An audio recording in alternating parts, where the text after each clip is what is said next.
Hello and welcome to Westside Wise Wednesdays, presented to you by Quest Communities and connected to you by AT&T, where we are giving you the news that you can use with the information that you cannot refuse. Let's get into it.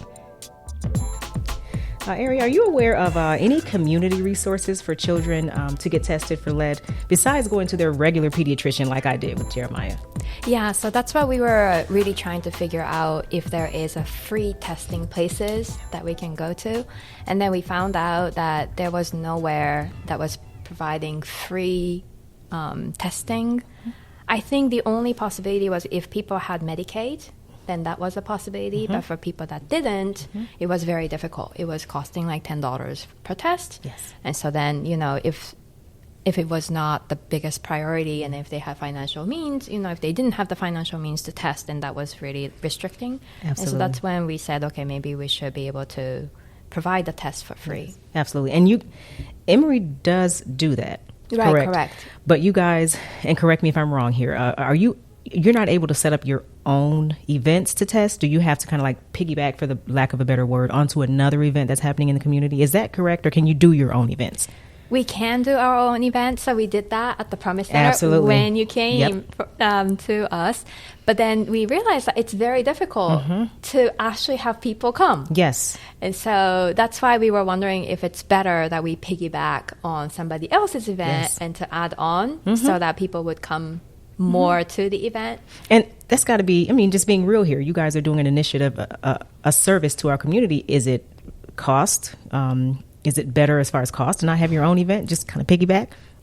No, we would be happy to do our own event. You would as well. Okay. Yeah, but then, I think we're trying to gain trust in the community, but I think that is a very big issue. Absolutely. And then, of course, people are very busy. Yes. Why would they come to our event? So I think, we did provide the incentives, but I think we really need to know what the needs are, and then how can we actually meet the needs of the community and provide what is really needed. Absolutely. So, yeah. And I just want to go back to what you said a little bit earlier. So I do, I have a 7-year-old now. He was 6 years old when he was tested, and I had sick time for my job. I had a job that did give that benefit. I took off my sick time, still got paid.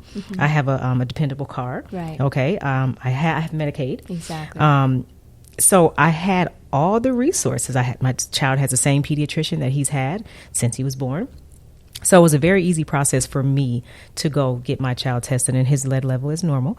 That's great. Yes, it is. Thank you. But a lot of people maybe have other children, or they don't have a car. Right, that's and right. they don't know how to get to a pediatrician. Mine is actually at Glenridge, so it's on the perimeter. So it's not, the closest. Yeah. And so it is very, very, very pertinent that we get some testing here in this neighborhood the best way that we can. I know there's a lot of events going on, and for anybody that does have an event scheduled or is in the process of scheduling one, who and how can they contact? Would they contact you directly? I wouldn't say that, right? Is there somebody they can call or email?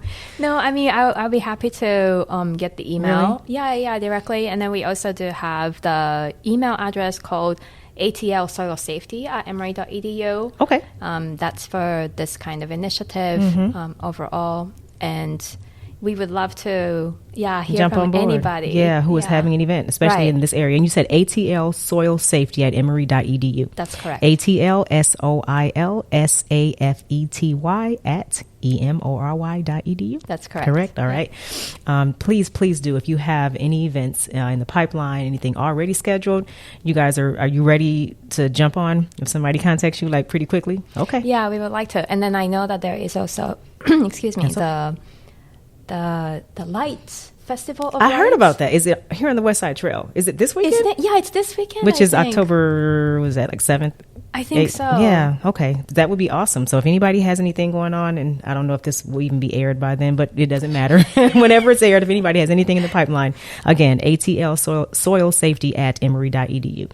And another idea me and Eri had been speaking about is a possibility to maybe test at elementary schools in the area, which I think would be very, very valuable, like a pop-up clinic or partnering with a health clinic that's already inside of a school or a community center in the area.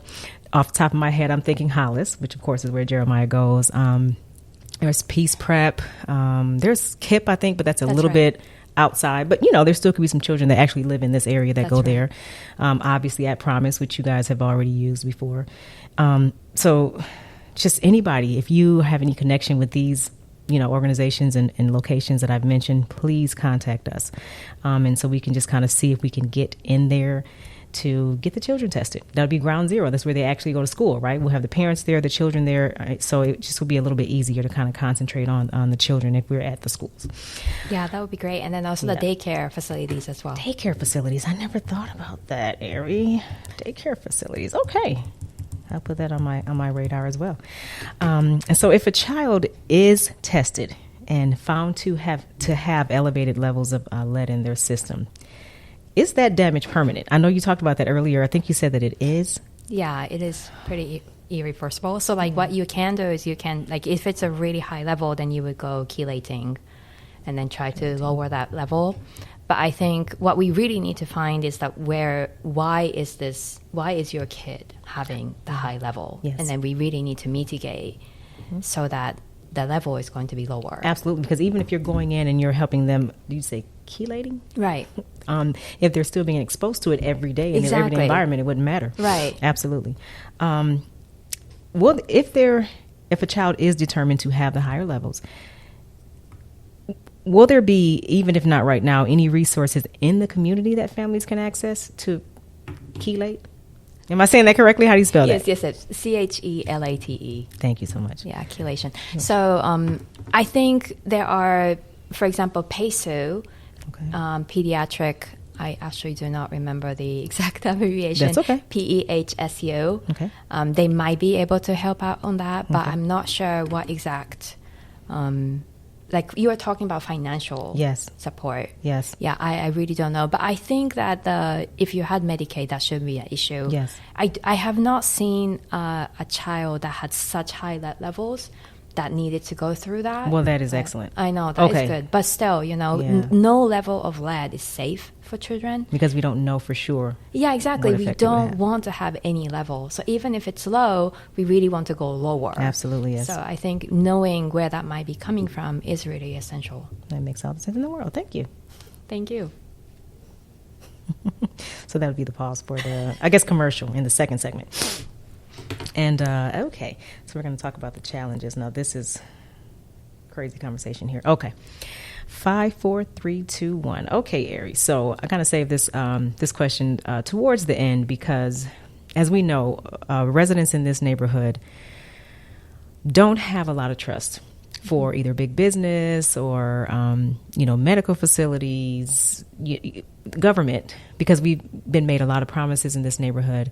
And of all the promises that we've seen that have been broken, now we have displacement, rapid and rampant gentrification. Right. Now, all of a sudden, they found lead in the soil. And I think a lot of people are thinking the timing is off. And they think that it's almost like Emory and EPA are maybe working in tandem or in cahoots, as they say, with the city, trying to find another angle to get legacy residents out of their homes.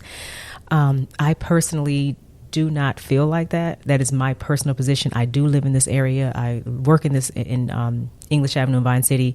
My whole life is English Avenue in Vine City. Live, work, play. My son's school, obviously at Hollis. But I do know that I have a different position than some people in this neighborhood. Are you having a lot of challenges getting people to get their children tested? Yes, we are having a lot of challenges. Yes. Yeah, and just like you were saying. Yeah. I don't know how to quell, to be honest, the fears that people have, except to just use my position, actually being here, actually being a parent, and just kind of trying to let people feel better about it. I do not believe that anybody's working in tandem. I believe that even if you are renting your home and you feel like someone's trying to get you out of it, having lead in your soil that your children are playing around does not keep you in the house. You still need to get the soil tested, and you still need to get your children tested. And then as far as, that's not going to get you put out of your home just because your children are getting tested.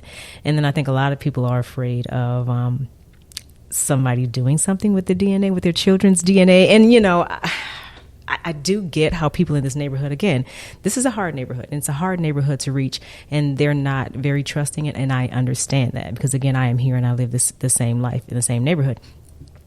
What do you think that we can do to help people feel better and get their children tested? Yeah, that's been my question for a couple of years now. A long time, yes. And I think the only thing that I can say is that we are not interested in using any other information. I think we just want to make sure that the children are safe. And then the only way to do that is to test. And, it is a very long process for us. And so it is very difficult. It's not like we test and then we can give the result right away. Absolutely. And so that is a very difficult process to explain. But what we want to make sure is that we test whatever we can for free and then provide the incentives, because we are doing something very invasive. We are going to people's homes. That's a very personal space. But then we do want to provide the information that is hopefully be useful to the parents. Absolutely. To see how we can make the place more safe for children. Do you guys give like some paperwork from Emory, like documenting that a parent has given their children's DNA and it's on file? Could be on file somewhere. Do they get anything that they could keep? So we do have the consent process. Okay. And so we go through what we are going to collect the information for. Absolutely. And what this study is about. And then if they consent or not. So then we would get their signature. Absolutely. And then we would provide the results back. Absolutely. And they get to keep a copy. That's correct. Obviously. Yes. Is the verbiage, is it binding? Does it say all that the DNA can be used for and nothing more?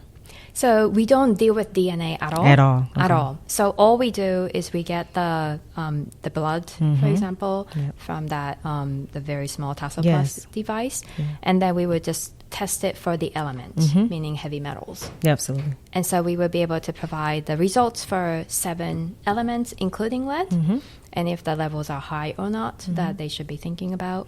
And then also the same for urine, and then for the dust, and then also for the soil. Yes. For the paint, we are only testing for lead. Literally just testing for lead. Just testing for lead. And then we can actually tell the resident on the spot if their windows or, the doors have any lead paint issues. This is very, very important. I mean, it can literally mess with your child's mind. That's right. So their whole life would be affected if they have that lead, and like you said, there is no safe level. Right, exactly. Get your children tested, please. Yeah, but then I've also been told, I tell on the spot that they have the high lead levels. Then they ask me, okay, what are the financial means that they can actually mitigate? Yes. And there is no way to do that. So that is one of the reasons why we need more funding. Absolutely do. And so that we can actually provide solutions when we find the problems. Yes. And my understanding, the EPA has just rolled out a 6-year plan as far as remediating the soil. So this is going to be going on at least 6 years. So we're going to need a lot of funding, a lot of partnerships, and a lot of assistance. So anybody, again, watching, listening, we need you, okay? And then the EPA is focusing on the soil. And right? and that's, literally exactly. just the soil. So, it's a big project, and it just has to be done. And lucky you guys found it, not. Or we're not happy that it's here, but it could have still been here and no one knew it. That's right. Ugh, that would have been even worse. So tell me a little bit about Saikawa Labs. Did I say that correctly?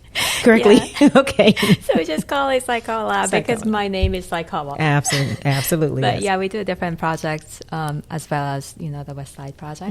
So we have air quality project, we have climate project, and we have different modeling projects in different parts of the world. Yes. And we also do air quality curriculum. Okay. We're very much into outreach. And we have been really wanting to set up the low-cost air quality sensor in the West Side as well. Okay. So if there is a school that is interested in having that, we would love to set it up, and then we can provide a curriculum. And then if the school children are interested in coding, we do have the ways to, have them go through the code and then figure out how to plot the air quality, etc. Well, that sounds extremely interesting. That's definitely, Jeremiah's into coding. He wants to work for Mojang.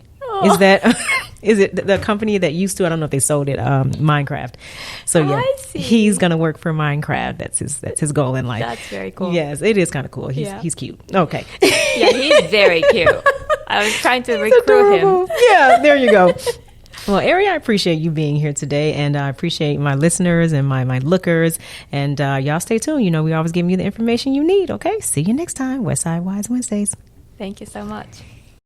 Hi, it's Ebony Ford, host of Westside Wise. Access to affordable, reliable, high-speed internet is more important than ever. That's why AT&T is furthering its efforts to help bridge the digital divide by offering new solutions that help households here in Atlanta and beyond stay connected to work, education, healthcare, and more. AT&T has worked to reduce barriers to the cost of home internet service. By combining access from AT&T, which provides low-cost internet service for eligible households, with the Federal Affordable Connectivity Program benefit, eligible households can get free home internet service. I discovered access from AT&T at a time when I had no car, no job, no money, no internet. It was the segue for me to be able to apply for benefits, look for childcare programs, look for jobs, and attend training. It literally was my foundation to be able to get back on my feet. And it all started with access from AT&T. Terms and restrictions apply. Speeds up to 100 megabits per second where available. Learn more at att.com/internet/access.